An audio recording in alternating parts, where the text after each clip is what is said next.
C'était juste une agression remplie de haine. Il l'avait repéré.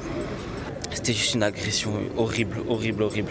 Noam, un jeune homme gay de 19 ans, a été violemment agressé à Metz, en Moselle, le 30 mai dernier. Roué de coups par plusieurs individus, notamment à la tête, il a été déclaré en état de mort cérébrale avant de décéder 3 jours plus tard. Le meurtre de Noam a suscité l'indignation. Le jour de sa mort, plusieurs centaines de personnes se sont rassemblées à Metz pour dénoncer ce crime, soutenu par des associations de défense des droits LGBT+, et la France Insoumise. Stop Homophobie a dénoncé un acte homophobe d'une extrême violence. Des témoins de l'agression proches de Noam ont affirmé à Mediapart avoir entendu des insultes homophobes de la part des agresseurs. Ils nous font des doigts d'honneur et nous insultent de sale pédale, sale pédé. 2 hommes de 20 et 27 ans sont mis en examen pour meurtre aggravé par l'état d'ivresse, un crime passible d'une peine de prison à perpétuité. Mais à ce stade de l'enquête, le parquet n'a pas retenu le caractère homophobe du meurtre de Noam, ce qui constituerait une circonstance aggravante. Les faits continuent d'être examinés et pourraient être requalifiés, a affirmé le procureur de Metz à France Info. Le 9 juin, l'Assemblée nationale a observé une minute de silence en hommage à Noam, en même temps que pour Liana et un gendarme mort dans un accident d'hélicoptère.